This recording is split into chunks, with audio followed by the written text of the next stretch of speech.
히브리서 6장 9절부터 12절까지 말씀 제가 읽습니다. 사랑하는 자들아, 우리가 이같이 말하나 너희에게는 이보다 나은 것과 구원에 가까운 것을 확신하노라. 하나님이 불의치 아니하사 너희 행위와 그의 이름을 위하여 나타낸 사랑으로 이미 성도를 섬긴 것과 이제도 섬기는 것을 잊어버리지 아니하시느니라. 우리가 간절히 원하는 것은 너희 각 사람이 동일한 부지런을 나타내어 끝까지 소망의 풍성함에 이르러 게으르지 아니하고 믿음과 오래 참음으로 말미암아 약속들을 기업으로 받는 자들을 본받는 자 되게 하려는 것이니라. 아멘. 히브리서 6장 4절부터 8절까지의 말씀은 꽤 무서운 말씀이었습니다. 무서운 말씀이라는 것은 이렇게 타락한 사람들이 한번 비침을 얻고 하늘의 은사를 맛보고 성령님의 참여한 바 되고 하나님의 선한 말씀과 내세의 능력을 맛보고 타락한 사람들은 다시는 회개케 할 그런 기회가 없는데, 이는 하나님의 아들 되신 우리 주님을 다시 십자가에 못 박는 행위이고 또한 현저하게 주님을 욕보이는 일이기 때문에 다시 회개할 기회가 없다라는 무서운 선고의 말씀을 6장 4절부터 8절까지 우리가 지난 시간에 들었습니다. 그래서 이 6장 4절부터 8절까지의 말씀은 크게 두 부류의 사람들에게 하는 이야기다, 전후로 말씀을 드렸습니다. 첫 번째 부류는 성숙한 사람들. 이러한 어떤 면에서는 성숙하다, 아니면 초신자다, 주님을 깊이 안다, 초신자다, 이렇게 단순하게 구분지을 수는 없습니다. 왜냐하면 이러한 것을 어떤 사람의 믿음이 커가고 성장해 가면서 경험할 수도 있고, 이제 사도 바울이 청년 사울일 때처럼 처음 주님을 믿을 때 경험할 수도 있고요. 오순절 성령 강림 때는 기존에 오래 믿었던 사람들과 인자 믿은 사람들이 섞여 있을 것 아닙니까? 그렇게 공동적으로 오순절 성령 강림의 역사를 120명의 신자들이 같이 경험하는데, 신앙의 연수나 때와 시기는 각자가 달랐을 것이다, 그런 말입니다. 그렇기 때문에 이제 믿는 사람들이나 오래 믿었던 사람들이나 다 경험할 수 있는 일이다. 대신에 상식적으로는 영적으로 성숙한 사람들이 훨씬 더 많이 경험하는 일이 되겠지요. 또한 이 경험을 통하여 어린아이 신자가 더 주님을 깊이 있게 아는데 나아가기는 쉬울 것입니다.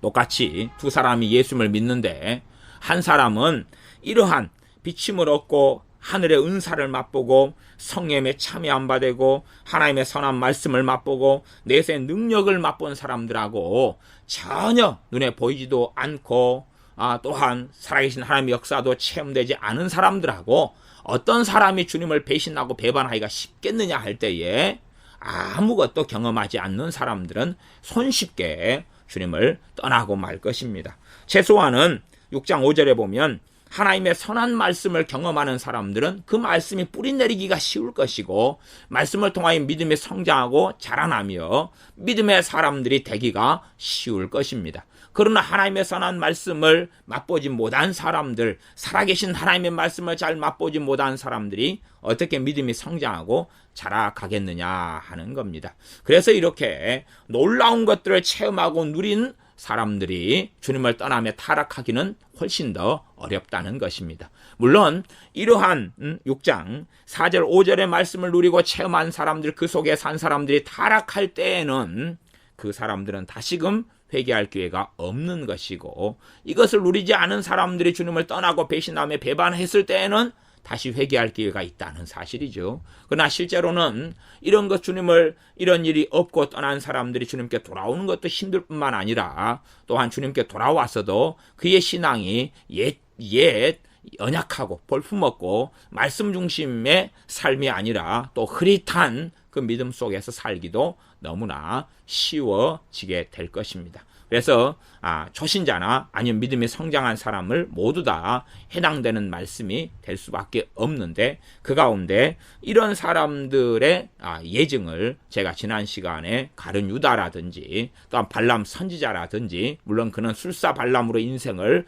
하나님의 심판을 받아 끝났습니다만은, 또 사울 왕이라든지 아나니아와 삽비라의 경우라든지 여러 경우를 제가 들어서 설명을 하였습니다. 그렇게 해서 타락한 자들은 다시 새롭게 하여 회개할 수 없다. 이렇게 타락한 사람은 다시 새롭게가 안 된다. 이렇게 타락했다는 이야기는 다시 더러워져 버렸다, 그런 이야기죠. 그러니 새롭게 하는 하나님의 은혜를 받을 수 없다 하는 겁니다. 회개할 수 없다. 그렇게 해서 6장 8절에는 만일 가시원컨키를 내면 버림을 당하고 저주함에 가까워 그 마지막은 불사름이 되리라. 이런 무서운 말씀을 했습니다. 그 다음에 이제 6장 9절의 말씀을 하면 당연하게 이 무서운 말씀을 했기 때문에 당연하게 위로의 말씀이 나오는 것이 상식적으로 생각해 볼 수 있는 것이고, 6장 9절에는 그렇게 위로의 말씀이 나와 있고 그렇게 시작하며 위로와 권면으로 나아갑니다. 그런 위로와 권면으로 나아가는 것이 6장 9절부터 6장 20절 마지막 절까지 이렇게 갑니다.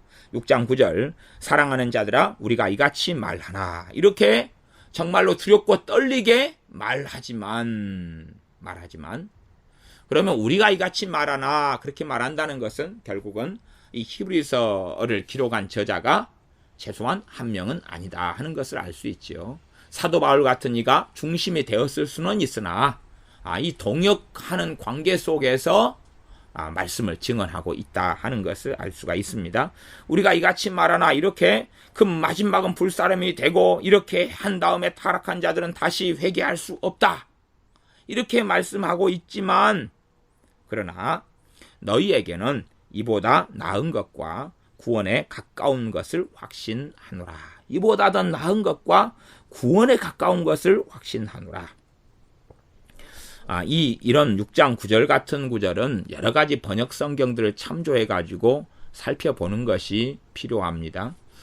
여기저기 번역 성경을 제가 살펴보면 별로 그렇게 딱히 마음에 드는 번역은 없는데, 6장 9절에 그 어떤 개인 목사님이 번역한 번역 가운데 헬라어 직역 신약 성경이 있는데 그 번역이 좀 더 마음에 드는 것 같아요. 헬라어 직역 성경을 제가 6장 9절에 읽어드리면, 그러나 우리가 이렇게 말하지만 사랑받는 여러분에게는 구원의 선한 일들이 있을 것을 확신합니다. 구원의 선한 일들이 있을 것을 확신한다. 그래서 6장 9절의 개역 성경만으로 읽을 때는 구원에 가깝다. 그리 되면 이제 메타포가 되고 비유가 되고 은유가 되고 구원에 가깝다는 것을 교리화 시켜버리면 아주 끔찍한 일도 벌어질 수 있습니다. 구원을 안 받았는데 구원을 예수님 믿으면서 구원을 받지는 못하고, 예수님을 믿으면서 한 80% 구원은 받았는데 20%가 남아서 가까운가, 이런 식으로 가면 이단의 교리가 탄생하게 되는 것입니다. 헬라어로 이야기한다면 헬라 6장 9절을 제가 언급하면서 설명드리겠습니다. 그렇게 나와 있습니다. 크리손, 타 크리손, 그렇게 나왔는데, 크리손, 그래서 변화형으로 크리소나, 그렇게 됐는데요. 타 크리소나. 크리손이란 말이 뭐냐, 그러면 영어로는 better, 더 좋은, 더 나은 그런 의미입니다. 더 좋은 것, better, 더 좋은 것, 크리손, 더 좋은 것, 그 다음에 and, 카이, 헬라어로 카이는 and입니다. 그리고 그 말인데, 더 좋은 것과, 더 좋은 것, 그리고, 그렇게 되는 거죠. 더 좋은 것과, 그렇게 해서 과를 그리고, 그렇게 보면 됩니다. 더 좋은 것과, 그 다음에, 이제, 구원이 있는 것을 확신하노라. 그렇게 됐습니다. 구원이 있는 것을. 그러면, 구원은 여기서는 뭐라고 쓰였냐 그러면 이 헬라어 성경에는 소테리아를 썼습니다. 소테리아 그래서 소테리아스, 그래서 소테리아, 그 다음에 구원이 있다, 구원을 가지고 있다, 가지다를 일반적으로 에코라는 헬라어를 씁니다. 그래서 에코메나, 에코메나. 그래서 에코메나 소테리아스, 에코메나 소테리아스. 그래서 더 좋은 것과 카이, 더 좋은 것과 에코, 소테리아, 구원을 가지고 있는 것, 구원을 가지는 것, 그것을 확신한다. 그렇게 헬라어 성경이 되어져 있습니다. 다시 이제 6장 9절 개역 성경과 비교하면서 보면 사랑하는 자들아, 사랑하는 자들아. 우리가 이같이 말하나 이렇게 앞에 심각하게 그 타락에 대한 위험성을 경고하고 있지만 너희에게는 이보다 나은 것과, 그러니까 이보다 나은 것보다는 보다 더 나은 것, 보다 더 나은 것. 보다 더 낫다는 이야기는 이 타락에서 다시 회개할 수 없는 그것이 아니라 더 좋은 것이 있고, 더 좋은 것, 더 좋은 것. 그리고 구원에 가깝다기보다는 구원을 에코, 가지고 있는 것을 확신한다. 그렇게 됐어요. 헬라어 성경이 에코메나, 에코는 가지다 그 말입니다. 에코메나, 에코. 이렇게 영어로 하면 having, 에코메나, having. 영어를 have, 가지고 있는 것, 구원을 가지고 있는 것을 확신하노라. 왜 구원과 그 다음에 더 나은 것을 가지고 있다는 것을 이 히브리서 기자가 확신하느냐 그러면 10절 때문에 그렇다고 이야기합니다. 히브리서를 받는 그 수신인들에 대하여 그들이 특정이다 그랬죠. 불특정 다수가 아니다 그랬습니다. 왜냐하면 지금 그들의 삶을 본 다음에 그 히브리서를 받는 특정한 대상의 사람들에 대하여서 너희들이 이러이러한 것이 있기 때문에 우리는 그 열매를 보고 너희가 진정한 구원받고 하나님의 자녀인 것을 확신한다라고 이야기하는 것입니다. 6장 10절에 하나님이 불의치 아니하사, 하나님은 불의치 않는다. 하나님은 불의치 않는다. 하나님은 공의로우시다. 하나님은 의로우시다. 그렇기 때문에 첫째는 너희 행위를 잊어버리시지 않는다. 그러면 이 사람들은 어떤 행위를 가지고 있었다는 이야기입니까? 선한 행위를 가지고 있었다는 이야기입니다. 선한 행위를 가지고 있었다는 이야기. 그것이 완벽했다 그렇게 이야기하는 것은 아닙니다. 그런데 이들에게 객관적으로 선한 행위가 있었다. 너희 행위가 하나님을 기쁘시게 하는 행위들이 있었다 하는 것을 알 수가 있고, 그래 너희 행위와 두 번째 그의 이름을 위하여 나타낸 사랑으로, 주님을 위하여 사랑으로 이미 성도를 섬긴 것과 이제도 섬긴 것을 잊어버리지 아니하시느니라. 하나님이 불의치 아니하시기 때문에 너희 행위를 잊어버리지 아니하시고, 너희 행위를 하나님이 보시기 때문에 너희가 참으로 하나님을 사랑하고 하나님을 간절히 원하여서 기도하러 나오는 것, 주님을 더 알기 위하여 애쓰고 수고하는 것, 주님을 더 알기 위하여 말씀 앞에 엎드리는 것. 물론 그러면서도 얼마든지 우리 안에는 미움이 있을 수 있고, 때로는 용서하지 못함 때문에 발버둥 칠 수도 있고, 상처도 있을 수 있고, 심지어는 마음 안에 원한도 원망도 품고 있을 수 있다는 것이죠. 그러면서 시간이 흘러가면서 그런 것들이 이제 점점점 변화돼 가고 해결되어지지. 내가 오늘 예수님을 믿었다. 그러니 나는 오늘 그때 이후로 완전 성화가 되어버렸다. 나는 오늘 예수님을 믿었다. 그때 이후로는 절대 죄를 안 지어버렸다. 그런 일은 절대 없습니다. 절대 그런 일은 없습니다. 에녹 선지자라 할지라도 65세 때에 비로소 하나님과 동행했습니다. 그렇기 때문에 65세 때까지에는 훨씬 많이 미흡했고 연약했고 불완전한 삶 속에 살다가 65세 때부터 그가 장성한 믿음의 사람이 되어져서 죄로부터 자유로워지는, 하나님과 놀랍게 동행하는 삶을 300년간 살다가 들림받았다 하는 것을 생각해 볼 수가 있습니다. 너희 행위, 구체적으로 그 행위에 대해서는 많이 설명하지는 않습니다. 너희 행위와 그의 이름을 위하여 나타낸 사랑으로 성도를 섬긴 것과, 그러니 정말로 성도를 섬기는 것은 정말 귀하고 가치 있는 일이구나. 성도를 섬겼고 이제도 섬기는 것, 그것이 열매 가운데 참으로 중요한 열매구나 하는 것을 알 수가 있습니다. 열매로 그들을 알지니 라고 주님께서 말씀하신 것처럼 열매는 성도 섬김이구나. 다른 말로 하면 성도 사랑이구나. 다른 말로 하면 형제 사랑이구나 하는 것을 알 수가 있다 하는 것입니다. 섬겼다는 것을 단순하게 물질적인 문제, 돈의 문제만으로 생각해서는 결코 안 됩니다. 안 돼요. 그래서 요한 1서의 말씀은 계속아 형제 사랑, 사랑으로 시작했다가 마무리 짓습니다. 그러면서 정말로 형제를 사랑하는 사람은 사망에서 옮겨 영생에 이르렀다 말씀하고, 형제를 사랑치 아니하는 자는 그는 하나님을 알지도 못한 자다 하는 말씀을 요한 1서에서 반복하여 말씀하고 있습니다. 우리 주님께서도 형제를 사랑해라 라고 말씀하고 계시는 것입니다. 그래서 사랑으로 인하여서 성도를, 하나님의 자녀죠, 성도들을 섬기는 것, 또한 과거에 섬긴 것, 또한 지금도 섬기고 있는 것, 그것을 하나님께서 잊어버리지 아니하시니까 너희는 구원이 있다, 너희는 구원을 에코 가지고 있다, 또 더 나은 것, 더 좋은 것을 너희가 더 좋은 것이 너희에게 있는 줄을 확신한다, 그렇게 말씀하고 있는 것입니다.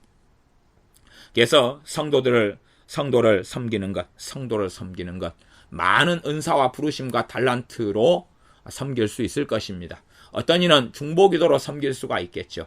믿지 않는 사람을 섬기고, 믿지 않는 사람을 위해서 기도하다 보면 언젠가 그 가운데 믿는 사람이 나올 것 아닙니까? 그러니 그것도 성도를 섬기는 것이죠. 중보기도를 통하여서 연약한 영혼들을 위해 기도하고, 또 연약한 영혼들에게 하나님 말씀을 가리키면서 섬기는 것이고, 그렇게 때로는 물질로 섬기는 것도 포함되고, 때로는 그가 연약하고 힘들 때에, 병들어 아플 때에 그를 돌아보아 신방하고 기도해주고 격려해주고 위로해주고, 그렇게 해서 섬기는 것. 자신의 욕심과 사리 사욕이 아니라, 자신의 명예가 아니라 누구를 위해서요? 주님을 위해서. 주님을 위해서. 그래서 6장 10절에 정확하게 나왔는데, 그의 이름을 위하여, 그렇게 말해요. 그의 이름을 위하여. 누구의 이름이죠? 주님의 이름을 위하여, 혹은 하나님의 이름을 위하여 사랑으로, 동기가 뭐라고요?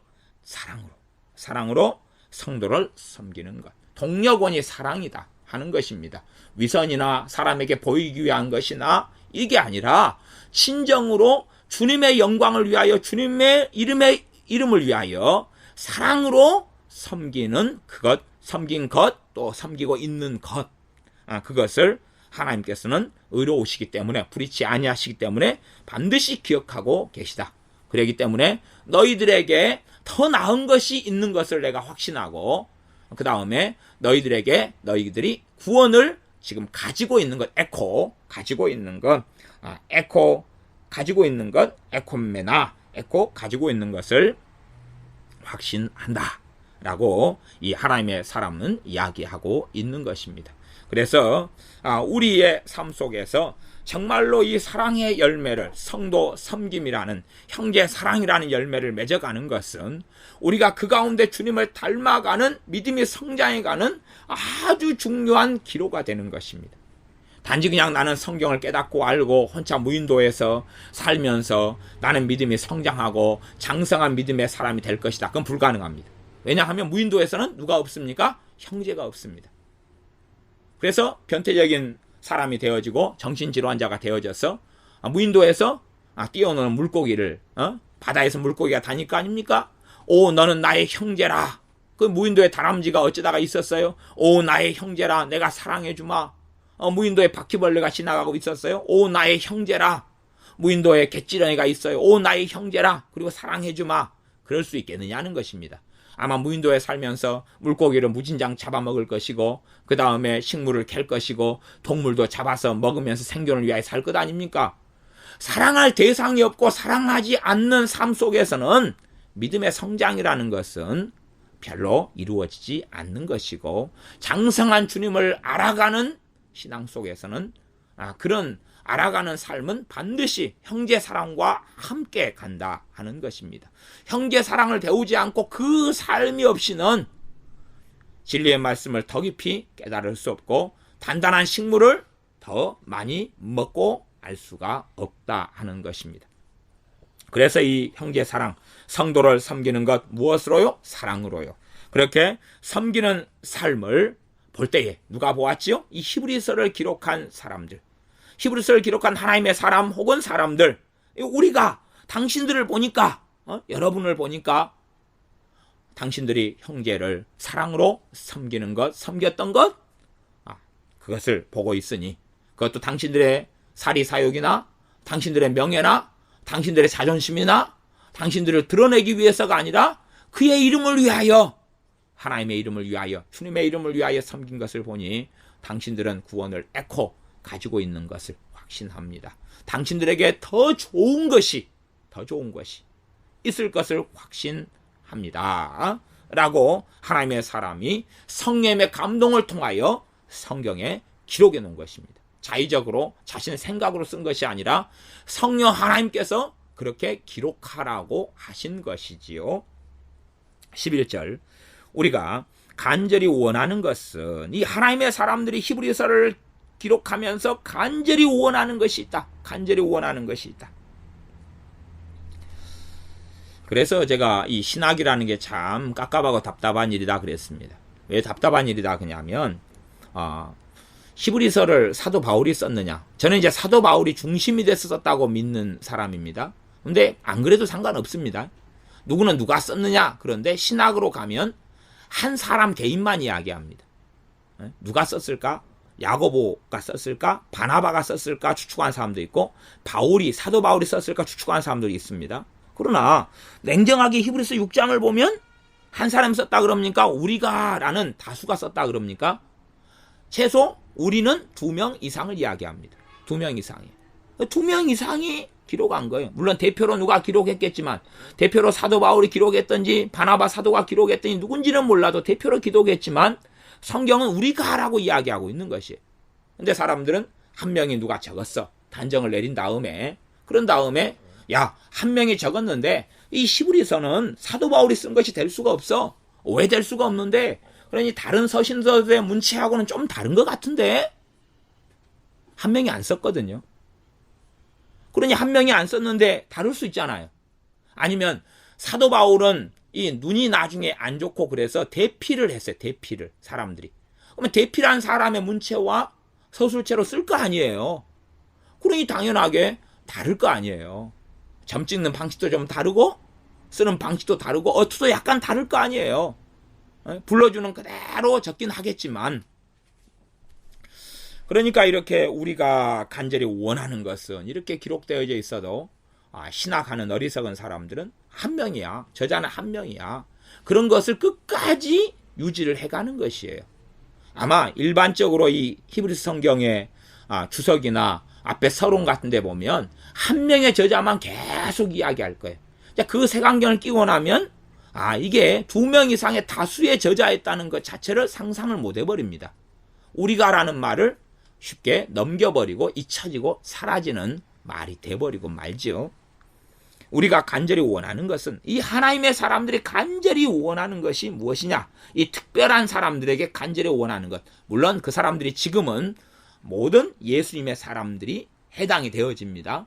말하자면 하나님의 그 과거의 특별한 사람들에게 나아가서 하나님께서는 과거의 그 상황을 사용해서 지금 우리에게 간절히 원하시는 것은, 단지 이제 과거에는 이 하나님의 사람들이 누구에게 간절히 원했다 한다면, 지금은 주님께서 이 말씀을 통하여 우리에게 간절히 원하시는 것이 무엇이냐 하는 것을 말씀하고 계신 것입니다. 너희 각 사람이 동일한 부지런을 나타내요. 동일한 부지런을 해야 된다. 동일한 부지런이다. 동일한 부지런이라는 것은 어떤 사람은 주님에 대해 열심을 품고 살아가고 누구는 나태하고 게으르고 있는데, 그렇게 하지 말고 나태하고 게으른 사람들도 열심히 주님을 사랑하고 섬기는 사람들처럼 그런 동일한 부지런을 가지는 것, 그것이 있어가지고 나타내어서 끝까지 소망의 풍성함에 이르르는 것이다. 그렇게 말씀하고 있는 것입니다.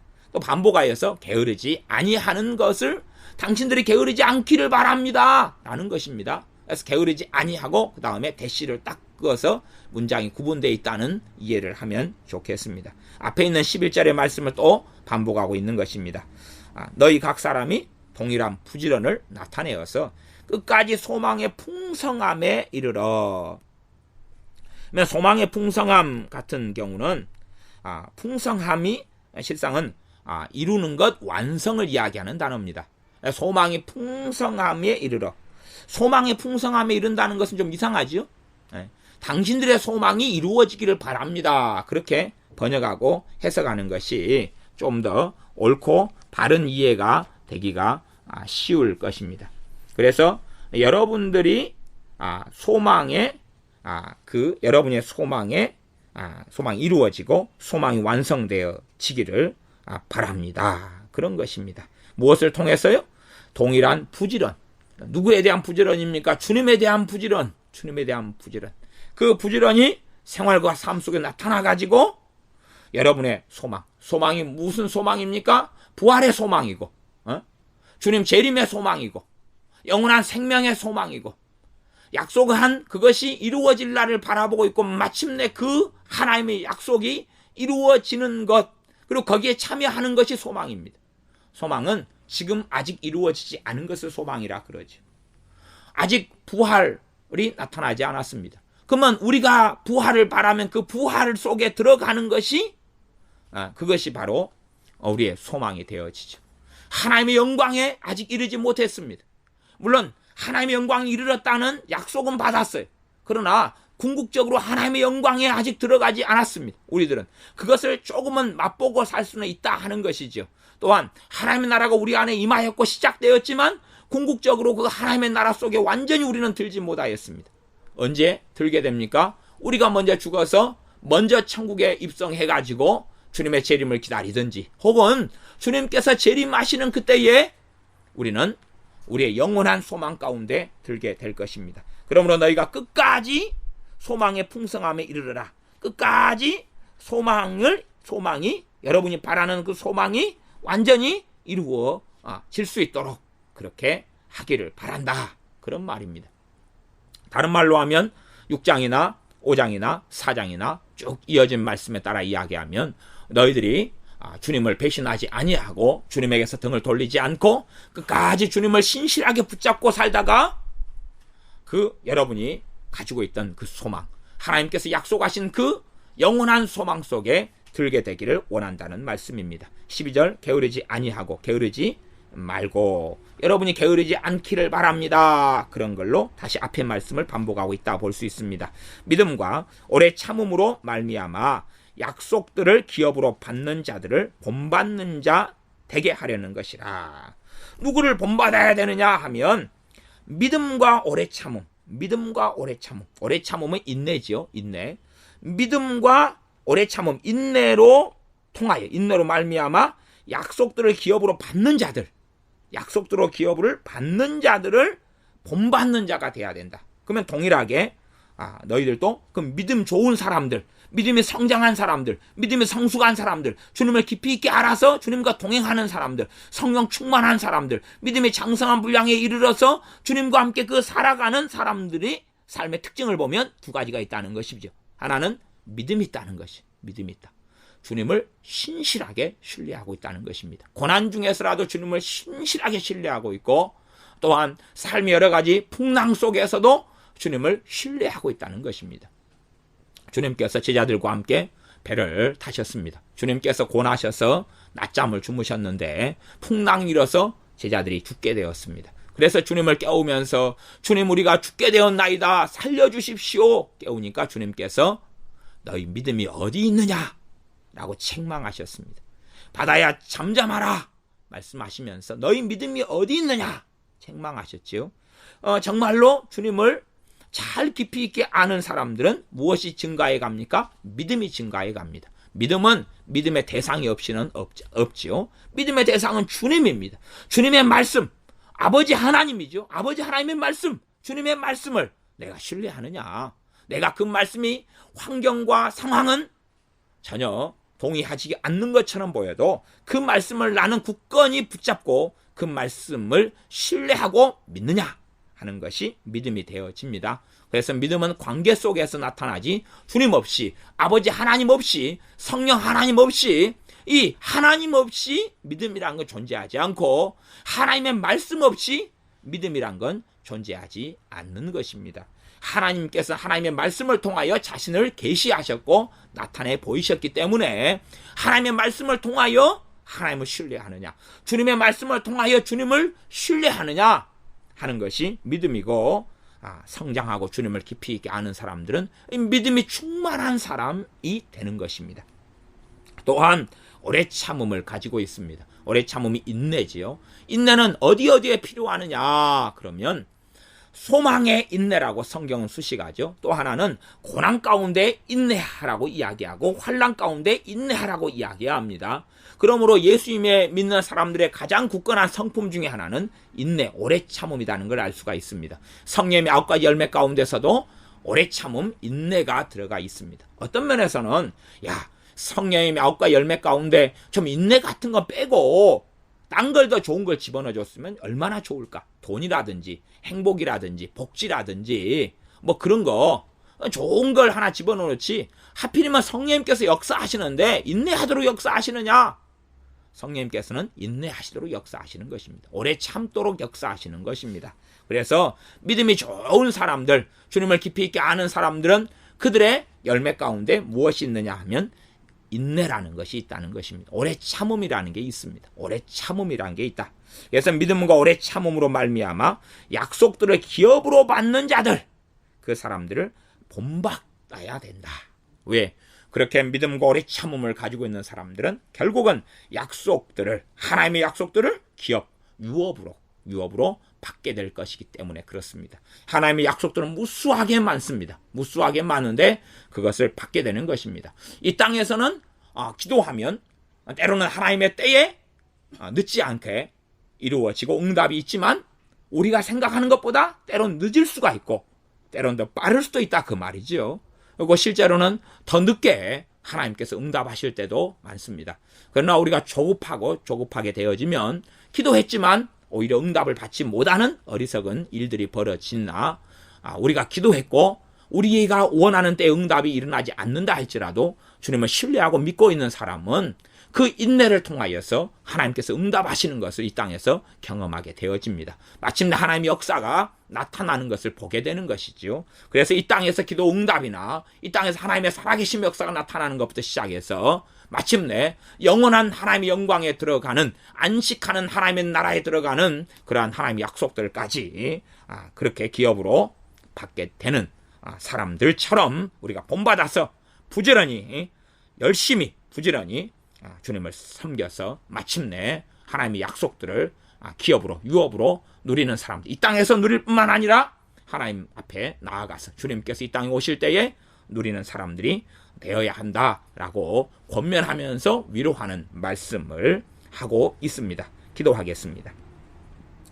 아버지 하나님, 우리가 하나님 앞에서 살아가는 삶에서 퇴보하고 무너지고 물러서는 것이 아니라 부지런함으로 주님 앞에 섬기며 나아가고, 세상의 부지런이 아니라 주님에 대한 부지런, 이 땅에서 성공을 위한 부지런이 아니라 주님을 사랑하는 삶 속에서 부지런, 나아가서 믿음의 사람이 되어지고 인내의 사람이 되어져서 마침내 이 땅에서나 아버지의 나라에서나 약속들을 기업으로 받는 자들이 되게 하여 주시옵소서. 예수님의 이름으로 기도하옵나이다. 아멘.